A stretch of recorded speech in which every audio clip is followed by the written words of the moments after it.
habla policía cuando sea necesario. Que permanezcan dentro de su domicilio.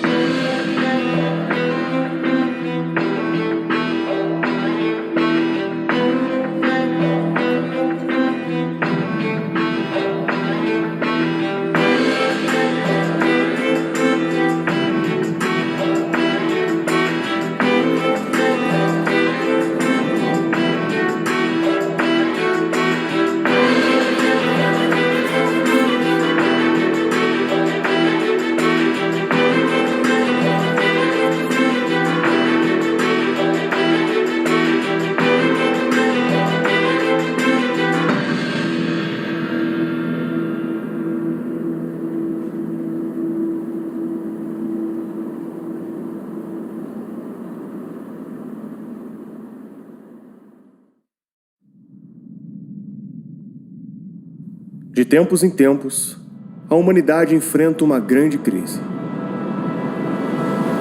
É normal não lembrarmos disso. Afinal, vivemos em um único tempo, e a memória desse passado não nos é dada, mas conquistada através da história. Poucas coisas nos causam mais medo do que a perda da própria vida ou de pessoas que amamos. E é exatamente aí que as grandes catástrofes mais nos machucam. Vamos recapitular o último século de exemplo. Para analisarmos algumas catástrofes produzidas por doenças contagiosas ou pelo próprio homem, utilizaremos uma escala em que cada ícone representa um total de 10.000 mortos. Em 1914, estourou a Primeira Guerra Mundial, levando à morte de mais de 20 milhões de pessoas, à dissolução de alguns impérios, e semeando o motivo para novas guerras.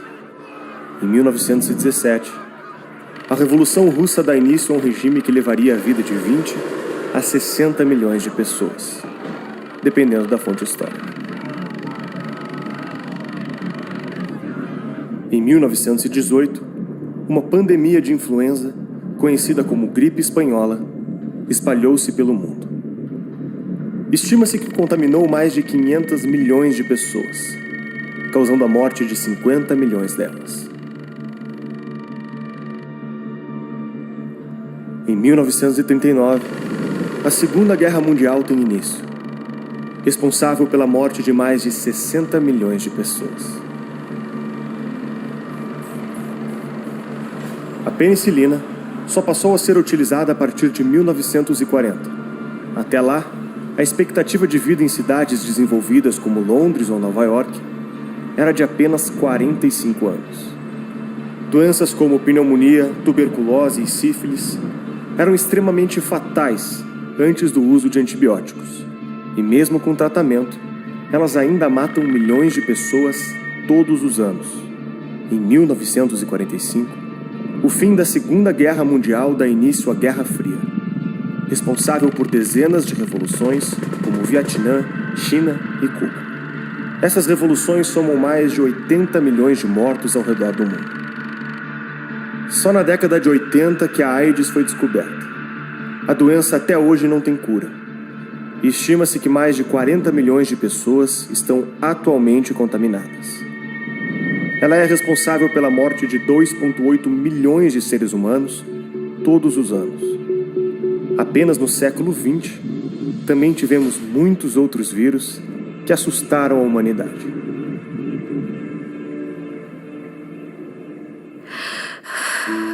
Essas informações não servem para olharmos os números e desvalorizarmos a importância de cada vida, ou menosprezarmos os riscos das doenças que as espalham.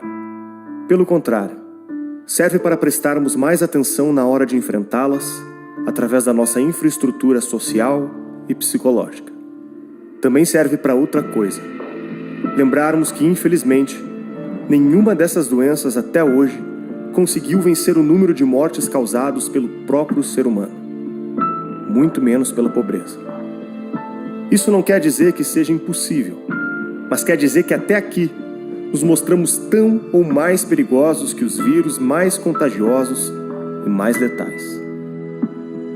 E se isso sempre foi assim, faz sentido olhar para o risco das tiranias com a mesma seriedade que olhamos os riscos das doenças.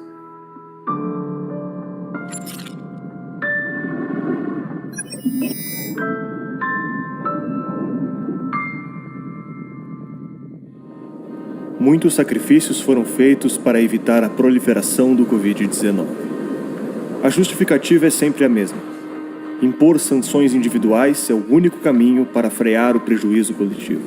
Toda vez que temos um acontecimento como este, temos a oportunidade de uma reflexão ética. Até onde vai o direito de restringir liberdades pelo bem comum? E de quem é esse direito? É comum e talvez eticamente desejável que em alguns momentos nós abramos mão da nossa individualidade em favor do bem de um grupo ou da sociedade. Enfrentar o egoísmo é uma das grandes batalhas do ser humano. Esse enfrentamento, quando feito de forma voluntária, faz nascer o altruísmo e a solidariedade. Abrimos mão de alguma vontade, do dinheiro ou do nosso tempo para ajudar alguém ou um determinado grupo. Também podemos achar que isso não é o bastante. Às vezes nos sentimos tão convictos das nossas posições morais que lutamos para que outras pessoas tomem as mesmas atitudes que nós, seja através de campanhas de conscientização, manifestações ou militância. Mas isso não é tudo. Ainda há um terceiro passo que pode ser dado: acreditar que a boa vontade alheia não é o bastante para frear o comportamento que recriminamos. Se faz necessário o uso de regras e o uso da força. A primeira forma de obrigar as pessoas a fazer o que queremos é através do uso da própria força, mas ela é limitada e muitas pessoas têm restrições éticas em usá-la para fazer valer o que acreditam. E então, recorrem à segunda forma: pedir que quem tem o uso legal da força tome as medidas para criar regras e submeter os outros aos seus desejos e ideais. E é aqui que entram as leis e o governo. Há dois problemas naturais ao uso desta força. O primeiro é que podemos estar errados no que pedimos que os outros façam, e nesse caso, obrigamos todo mundo a errar conosco. O segundo é que, em muitos casos, preservar a liberdade dos indivíduos é mais valioso que fazermos eles acertarem. Defender que o governo invada a liberdade de alguém é criar um precedente perigoso: o poder de intervir na sua vida. Hoje você pode concordar com o motivo, mas amanhã, a mesma invasão de liberdade pode acontecer por motivos que você discorda, ou por governantes que você não respeita. Embora tudo tenha começado com uma boa intenção de altruísmo e solidariedade, acabamos chegando na criação de precedentes perigosos, delegando poderes cada vez maiores para governantes. E uma pandemia é uma boa oportunidade de vivermos esse dilema moral mais intensamente. O enfrentamento natural do vírus seria algumas pessoas tomarem cuidados e outras não. Algumas empresas fecharem e outras não. Pessoas saudáveis com uma menor predisposição ao vírus provavelmente se sairiam melhor do que as outras, e o número de contágios e mortes seria o resultado final da infinidade de decisões descentralizadas. No caso do Covid, os governos entenderam que seria perigoso demais deixar o número ser calculado por decisões descentralizadas. O possível número de mortos, os contágios e as previsões de colapso do sistema de saúde convenceram parte da sociedade e principalmente os governantes, obrigarem as pessoas a agir de forma que cada governo entendeu como a ideal. Esse tipo de decisão cria um comportamento artificial que damos o nome de coletivismo, trocando a forma espontânea que as pessoas lidam com o problema por uma experimentação social determinada pelo governante. O argumento que permite que isso seja feito é estar agindo pelo bem comum. Mas essa ideia de bem comum, quando nas mãos de políticos, tende a diluir os indivíduos em classes, ignorando suas diferenças e, principalmente, ignorando o fato de que o governante não representa todas as pessoas. A campanha dos artistas e jornalistas da Globo, Fica em Casa, é muito bonitinha. Gente, acabamos de acabar a aula de francês, foi o máximo! E se você não tivesse ficado aqui vendendo suas coisas, como é que você ia fazer? Então, tava passando fome. Tem como Se ficar aí 1 ano, 2 anos parar, não vai ter problema. Eu quero ver é o povo que tá trabalhando aí. Aqui em casa assistindo filme, tentando me inspirar pra escrever. E você, tá fazendo o quê? Dá pra ficar em casa sem trabalhar? Não dá pra ficar em casa sem trabalhar. As contas pararam de chegar? Não, tá tudo aí. Tá tudo aí? Luz, água. A sociedade não é composta de uma vontade final, como um vetor em um cálculo de física, mas por milhares de indivíduos que se caracterizam pelas suas diferenças. Entregar para um ou para alguns poucos a prerrogativa de agir sem limites em nome do bem comum é criar o achatamento das liberdades individuais e o encaixe de toda a população em uma massa política, que serve aos interesses do Estado e da sociedade. Dois conceitos abstratos que normalmente se traduzem pelos líderes que falam por eles. Em algum momento, podemos ter algum governante que pare de agir pelo bem comum e haja pelo bem de ninguém além de si próprio e de seu grupo, utilizando um mesmo argumento. Esse é um dos principais riscos da vida em sociedade, que justifica a existência de uma Constituição. A Constituição é como as regras de um tabuleiro, que determina o que é esperado como comportamento dos governantes em determinado território e quais são os limites desse comportamento. Quando essas regras não estão bem claras ou estão mal definidas, o governante acaba podendo aumentar o território de suas decisões a todo o momento, gerando instabilidade e deixando a porta aberta para totalitarismos. As revoluções liberais que produziram o Estado moderno colocaram em vigor garantias constitucionais e procedimentos constitucionais para restringir o poder absoluto, para amarrar o poder irrefreado, os chamados freios e contrapesos do poder. O Estado liberal, ele é constituído por ferramentas de controle ao poder, de limitação do poder. E essa é, sim, a verdadeira transformação do Estado moderno. É o controle do poder, o constitucionalismo como limite do exercício do poder. É o fim do absolutismo. Essa é a grande vitória da Revolução Gloriosa na Inglaterra, da Revolução Americana no Novo Mundo. O que aconteceu com o coronavírus é que ele também, e com a reação dos governos mundiais para combater essa pandemia, já demonstrou que não existe mais liberalismo, não existe mais direitos individuais fundamentais invioláveis, não existe mais isso. Todos os países, em alguma instância de governo, seja a União, seja os estados, seja os municípios, a legislação capaz de dar poder a alguma entidade governante de violar esses direitos fundamentais tranquilamente. No mundo hoje, os direitos fundamentais são violáveis. Por mais que constitucionalmente eles são defendidos, você, em alguma nuance de Estado, vai conseguir violá-los. E agora, com a pandemia, se viu claramente como isso se colocou. Às vezes não pela federação, pelo poder da União, mas sim pelos poderes dos estados e municípios. Então, essa é a realidade do Brasil. Em outros países, mesmo os Estados Unidos, que é considerado aí o mais liberal e maior defensor aí dos direitos individuais, em sua plenitude, ao ponto que eles nem definem o que é esses direitos para não conseguirem violá-los, já incorrem nessa subversão. Então, essa que é a realidade do mundo hoje. É uma triste realidade, porque as pessoas também não se sentem violadas, ou menos não se sentem que estão perdendo alguma coisa quando você dá em troca algo supostamente melhor ou mais importante no momento. Uma pandemia é um momento onde essas liberdades são naturalmente fragilizadas. O pânico social, o alarde midiático e o imanente risco à vida faz com que o povo aumente a aceitação do que o governante pode ou não fazer. É um momento onde a procuração estatal para agir em nosso nome tende a aumentar para enfrentarmos o desafio.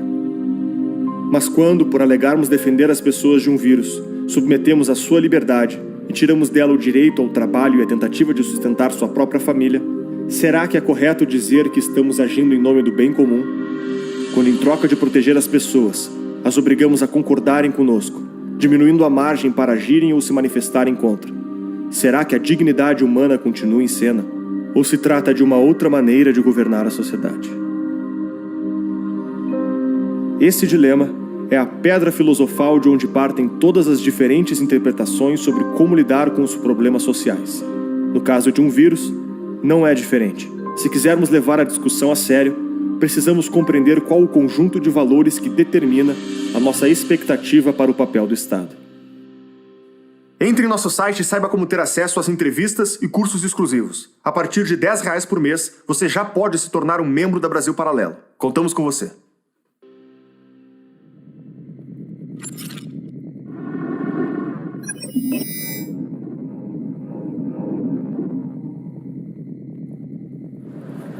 Quando um político fala em nome da ciência, é necessário tomar cuidado. A ciência é um método, e o ser humano não é científico em si mesmo. Quando dizemos que alguém é um cientista, o que queremos dizer é que essa pessoa busca produzir conhecimento através do método científico. Seres humanos cometem vieses, são confiscados por paixões e costumeiramente enfrentam desafios que não podem vencer. No caso dos cientistas, isso significa que ser imparcial, racional e capaz de analisar o que está sendo observado não é a regra, é a exceção. O pesquisador Nobel Daniel Kahneman diagnosticou parte desse problema com pesquisas bem concretas no seu livro Rápido e Devagar, demonstrando a imensa probabilidade de substituirmos perguntas difíceis por perguntas simples, usando exemplos que conhecemos para definir fatos desconhecidos e agir como se o que soubéssemos fosse tudo o que existe, na hora de prever o que seria imprevisível. The sense-making machine produces coherent and simple interpretations of the world, and it does that by, in effect, denying the ambiguity that actually exists. So when there is ambiguity, you choose a particular interpretation of the world over other possible interpretations. In that sense, we live subjectively in a world that is much simpler than the world really is. O método científico é um filtro muito apertado. Demanda estudo, experimento, descrição, clareza das variáveis e reprodução dos experimentos por diversas pessoas, obtendo inalterabilidade dos resultados. Embora seja um método poderoso que nos traz muitos benefícios como tecnologia, medicina e maior compreensão de alguns fenômenos, é uma falsa ideia entendermos que nos dias de hoje é possível passar toda a realidade por dentro desse filtro tão apertado. E é justamente o que acontece no debate público, onde é comum vermos a ciência ser tratada como uma instituição que emite conclusões finais sobre os mais variados